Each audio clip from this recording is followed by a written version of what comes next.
Assalamualaikum warahmatullahi wabarakatuh. Perkenalkan, saya Ari Rafita Hanum, guru di SMP Negeri 4 Tambun Selatan, Kabupaten Bekasi, Provinsi Jawa Barat. Berikut adalah video aksi nyata topik 1 Merdeka Belajar, menyebarkan pemahaman Merdeka Belajar. Mengapa Merdeka Belajar? Menurut Ki Hajar Dewantara, tujuan pendidikan yaitu menuntun segala kodrat yang ada pada anak-anak mereka agar mencapai keselamatan dan kebahagiaan yang setinggi-tingginya, baik sebagai manusia maupun sebagai anggota masyarakat. Dalam Merdeka Belajar terdapat 5 topik. Yang pertama yaitu memahami dan mengenali diri sebagai pendidik. Yang kedua, mendidik dan mengajar. Yang ketiga, mendampingi murid dengan utuh dan menyeluruh. Yang keempat, mendidik dan melatih kecerdasan budi pekerti. Dan yang kelima yaitu pendidikan yang mengantarkan keselamatan dan kebahagiaan. Modul 1 yaitu mengenali dan memahami diri sebagai pendidik. Peran kita sebagai guru yang pertama adalah mendampingi siswa, memahami dan mencapai tujuan belajar. Yang kedua, membekali murid-murid dengan pengetahuan, keterampilan, dan sikap untuk terus belajar. Sebagai seorang pendidik, dalam mengenali dan memahami diri sebagai pendidik, kita juga harus memberikan ilmu dan kecakapan hidup anak didik dalam usaha mempersiapkan segala kepentingan hidup dalam bermasyarakat. Modul 2 yaitu mendidik dan mengajar. Yang pertama, kita harus mendidik secara menyeluruh. Yang kedua, pendidikan harus sesuai dengan zaman dan mendidik siswa menjadi manusia secara utuh. Sebagai pendidik, kita harus memahami dan menghayati diri sebagai manusia yang merdeka dan terus belajar. Sehingga kita harus menyelaraskan peran guru yang relevan dengan konteks murid dan zaman. Kita juga harus senantiasa bertutur kata lembut, mendengarkan pendapat, serta memotivasi siswa untuk gemar dan senang belajar. Modul ketiga, mendampingi murid secara utuh dan menyeluruh. Dalam proses pendampingan terhadap murid, kita harus menyesuaikan dengan kodrat murid, yaitu kodrat keadaan yang merupakan dasar pendidikan setiap orang karena dalam dirinya sudah tertanam berbagai norma dan nilai yang terdapat dalam keadaan. Yang kedua, kodrat alam sebagai tempat murid tersebut tinggal, baik secara kultur maupun kondisi geografisnya. Yang ketiga, kodrat zaman diartikan sebagai perubahan dari waktu ke waktu, sehingga guru membekali murid sesuai dengan zamannya.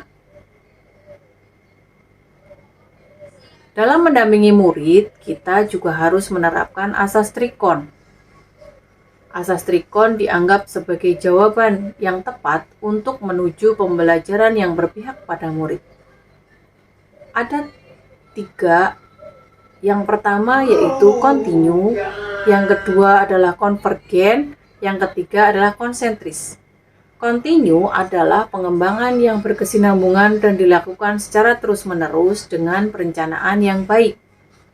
Konvergen adalah pengembangan yang mengambil dari berbagai sumber di luar, bahkan dari praktik pendidikan di luar negeri. Yang ketiga, konsentris adalah pengembangan pendidikan yang harus tetap dilakukan berdasarkan dengan tujuan kepribadian kita sendiri. Modul keempat, melatih dan mendidik kecerdasan budi pekerti. Ada sebuah teori yang mengatakan teori konvergensi dan pengaruh pendidikan. Yang pertama adalah teori tabula rasa, yaitu kodrat anak ibarat kertas kosong yang dapat ditulis dan diisi oleh pendidik. Yang kedua, teori negatif. Kodrat anak ibarat kertas yang sudah terisi penuh dengan berbagai coretan dan tulisan.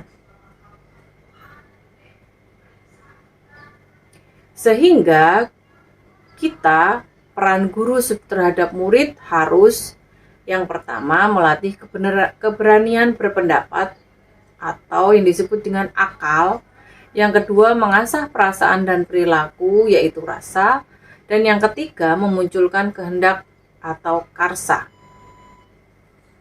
Modul kelima, pendidikan yang mengantar keselamatan dan kebahagiaan. Sebagai pendidik, kita harus menerapkan sistem Among dan semboyan Ki Hajar Dewantara, yaitu ing ngarsa sung tulodo, di depan memberi teladan, ing madya mangun karso, di tengah membangun kehendak, yang ketiga tutwuri handayani, di belakang memberikan dorongan. Sehingga dalam membimbing murid dan mendampingi murid dalam proses belajarnya, sekaligus kita harus meningkatkan kecerdasan berpikirnya. Dan sesuai dengan perkembangan zaman, kita harus menerapkan pembelajaran proyek dan digitalisasi pembelajaran. Terdapat 3 sentra pendidikan. Yang pertama yaitu keluarga, yang kedua sekolah, yang ketiga adalah masyarakat. Keluarga adalah merupakan pendidikan pertama bagi seorang anak. Keluarga tempat anak tumbuh sangat berpengaruh terhadap pendidikan seorang anak. Pendidikan keluarga menjadi dasar sebagai anak tumbuh dan berkembang, terutama dalam nilai agama, sikap, budi pekerti, dan cara pandang anak terhadap segala sesuatu. Selanjutnya adalah sekolah. Sekolah merupakan rumah kedua dalam pendidikan seorang anak. Di sekolah, anak mendapatkan berbagai ilmu pengetahuan, keterampilan, budaya, dan juga budi pekerti. Yang ketiga adalah masyarakat atau pergerakan pemuda. Pendidikan di lingkungan pemuda dan masyarakat layaknya keluarga dan sekolah sangatlah berpengaruh terhadap anak, yakni tentang bagaimana anak itu bergaul dan berteman. Demikianlah penerapan aksi nyata saya dalam Merdeka Belajar. Terima kasih. Wassalamualaikum warahmatullahi wabarakatuh. Salam Merdeka Belajar.